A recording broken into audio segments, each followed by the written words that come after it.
السلام عليكم ورحمة الله وبركاته. اللهم صل وسلم وبارك على سيدنا محمد وعلى آله وأصحابه أجمعين. ازيكم يا حبايبي؟ عاملين ايه؟ يا رب تكونوا بأفضل صحة وأحسن حال إن شاء الله. النهاردة بقى أنا قلت نعمل فيديو خفيف كده. عندنا شوية طماطم صغيرين هيبوظوا في التلاجة، قلت اما الحقهم واعملهم شوية صلصة اهم ينفعونا في اي حاجة. شوية مكرونة، شوية بطاطس، المهم انك هتلاقيهم لأي حاجة تعمليها في المطبخ. عندي حوالي نص كيلو طماطم كده، هجيبه واقطعه تقطيع عشوائي زي ما انتوا شايفين كده.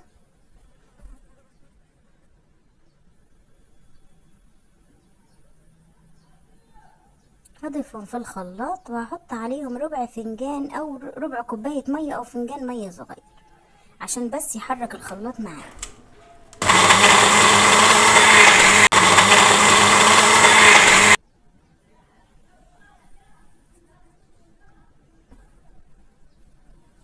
هسيب الخلاط عليهم لحد ما يدوب القشر بتاعي خالص، ما لاقيش فيه قشر، القشر ده يتقطع رفيع خالص ما يبقاش باين.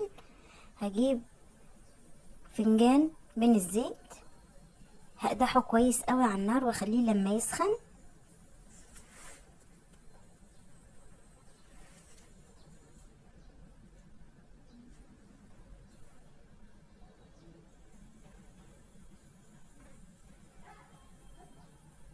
طبعا فضلا وليس امرا، ما تنسوش يا جماعة لازم تحطوا لي اللايك. حبايبي الحلوين من مصر وخارج مصر ومن الدول العربية، حبايبي كلهم، ما تنسوش الاشتراك في القناة وتحطوا لي لايك لو عجبكم الفيديو. كده انا ضفت عصير الطماطم اللي انا عملته، هضيف معاه حبة من البابريكا وحبة سكر، يعني معلقة كبيرة من السكر وشوية نشا وشوية بابريكا، واسيبهم على النار لغاية ما يخلصوا. اه زي ما انتوا شايفين كده، حطيت البابريكا، حطيت معلقة من السكر، كده كمان هضيف معلقة من النشا، معلقة صغيرة، ما بلغش في النشا لان النشا بيديني برضو قوام، انا حاطة النشا عشان يديني قوام للطماطم. براحتك خالص كده وعلى نار هادية سبكيهم وهتاخدي احلى صلصة.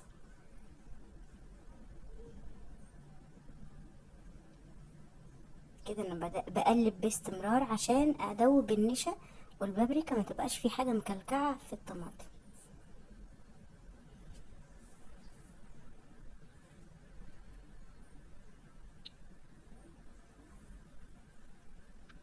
هغطيهم واسيبهم شوية لحد ما تتسبك.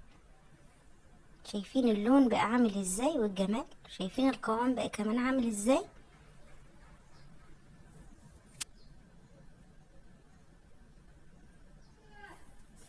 النشا هيساعدك كتير في انك انت تاخدي القوام الحلو ده.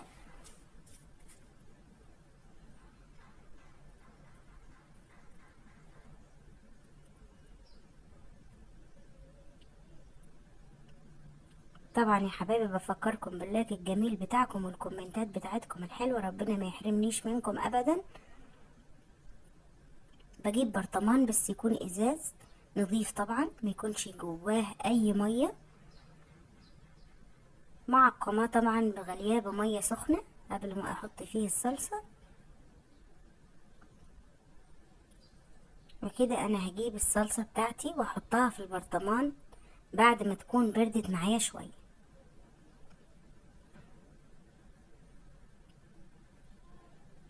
زي ما انتوا شايفين كده، احط الصلصه بتاعتي في البرطمان لغايه ما اخلص الكميه اللي معايا كلها. بضيف لها شويه من الزيت على الوش عشان ما يدخلهاش هوا، عشان ريحتها ما تغيرش. كده الصلصة ممكن تقعد معاكي حوالي 3 شهور 4 شهور في التلاجة، تستخدميها براحتك خالص. وديني استفدت من نص كيلو الطماطم اللي كان عندي هيبوظ. بذمتكم مش هينفع في اي حاجة؟ يلا كده ادعموني بكومنت حلو واشتراك في القناة، ولايك حلو لينا عشان يوصل لكم كل جديد. والسلام عليكم ورحمة الله وبركاته.